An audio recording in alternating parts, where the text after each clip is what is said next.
All right, everybody, this is Racetruck Diaries, episode 1 of the NASCAR truck. I've been doing some stuff with it in the past. I just haven't really documented it like this, but we are officially race prepping now. And so I decided I'd go ahead and start the series on it. Gosh, lots of stuff. So I'm pretty sure this hydraulic throwout bearing failed. I'm not 100% sure, but I'm 99% sure. That required me to put a new hydraulic throwout bearing in the truck, which means you got to pull the transmission, you got to measure a bunch of stuff, you got to spend $300 to buy a really nice one because this is a high performance vehicle. So we're going to put quality parts in it whenever we are taking parts out. I had to use a ridiculous amount of shims. I don't like that. I may investigate if there's a shallower bell housing. They might fix that. But anyway, trans came out, got everything together, got everything measured and the appropriate spacing for the throwout bearing, and which is between one 100,000th and 2 100,000ths of an inch. That's a really small amount. And we're sitting at like 183 thousandths or something like that of clearance. So anyway, that's a big process. There's some other videos out there in order to talk about that. But the trans is in. I still have to rebuild the shifter. I got everything cleaned up and all the parts are here. They've all been painted because they were blasted down to raw metal. And now I have to remember how to put all this back together. And hopefully I can use some of these new shims and then some of the other pieces. These are original pieces, but I think I can put a few new bolts and some new springs and all that. So my shifter should be pretty sweet. That shifter is a Hurst, I think it's called a super speedway shifter. And they only made it from like 1980 to 1990. So they made it for 10 years, 30 years ago, almost 40 years ago, depending on what year. So that sucks. Nobody at Hurst knew the part number, which is awesome. Thanks, Holly, for acquiring everybody and not having specialty tech support for those companies you acquired. That's not very helpful. And I only found the part number for this shifter in one PDF on the internet from a place where you can't buy it from. It just happened to be on one line in their catalog. That sucks. But anyway, we're dealing with it. I've got to do some adjustment to the transmission mount because it's janky and I don't like it. And the bolts that hold the transmission in pull through it. I got to fix that. And then get the shifter reassembled, and hopefully I can install it with the transmission in the car. If not, I got to take it all back out, but at least I know what I'm doing now. I will be cutting up the exhaust in the future to put more V-band clamps so I can yank the exhaust out much faster. That will help significantly. That's a plan for the future. Once the transmission is in, I had to get a new drive shaft made because the drive shaft that was on the truck was shortened improperly and had a vibration in it, and it wasn't welded all the way around very well, and I guarantee at 200 miles an hour it would have come apart, and I'm not doing that. So I got a new one made. I got a fuel pump, but I've already shipped it out. It's going to Pyrotech for my fuel cell. I'm getting a new fuel cell for this truck to hold 22 gallons. It'll sit in here, which means I will have two 12-gallon tanks, completely everything you need for sale for the cost of one. 2-for-1 deal. I need to get them out of my shop. I don't want them.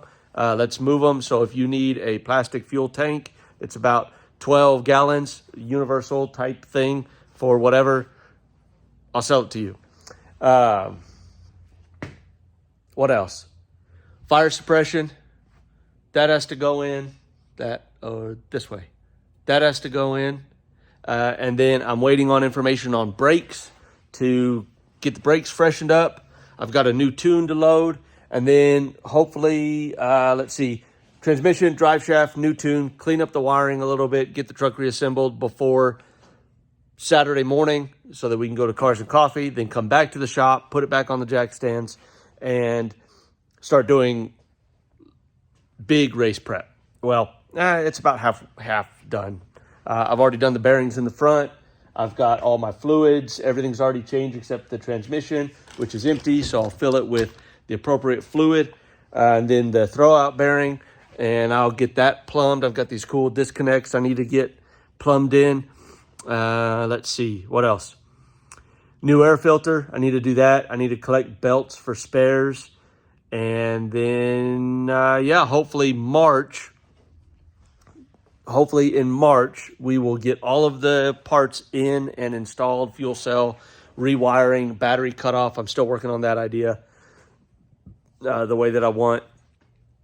And then I hope we'll be able to take this truck somewhere and go to a track day event or something like that, so where I can really, really drive it and get a good data log for the tuning and all that kind of stuff. So first event, April, it is the Big Bend Open Road Race. That's what we're going to do. I'm going to have to enter in the lower level class because I've never done that event before. So I'll probably be in the class with a 100-mile-an-hour average and a maximum trap speed of 124.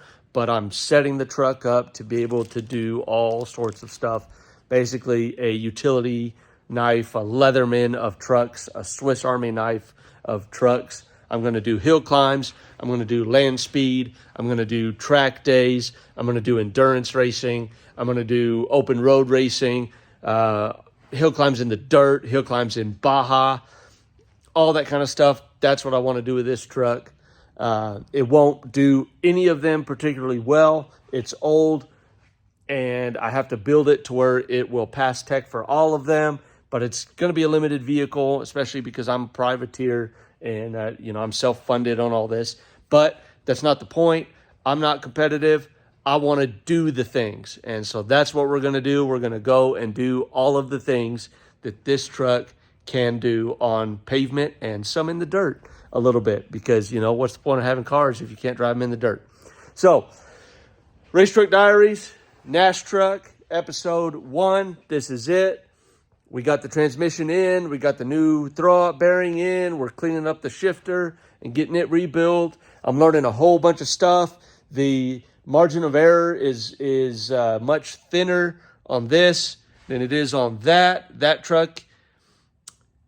A mistake made in that truck is not as dangerous as a mistake made in this truck. So I'm paying a lot more attention. It's super cool. I love race car stuff.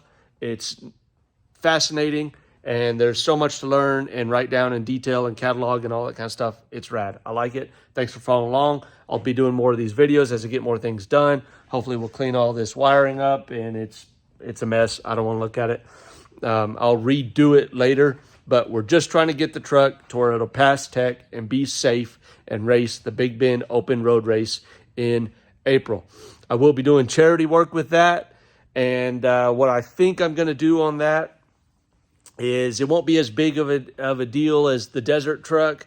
I think what I want to do is people can donate per my max mile an hour that I trap at that event. So if I trap 124 through one of their timing gates or whatever, then the donation will be donate per mile an hour. So you would be donating, like if you do 10 cents, it'd be, or $1 would be $124. 10 cents would be $12.40 or something like that to donate. So I don't expect we'll raise a huge amount of money, but we're going to raise some money.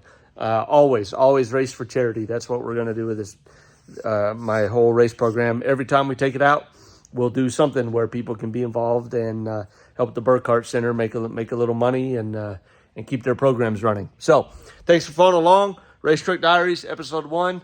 NASTruk. Desert Truck's going to get a little stuff soon too. I've got about a year to get it prepped before its next big event. Thanks for following along. We'll see you. Bye.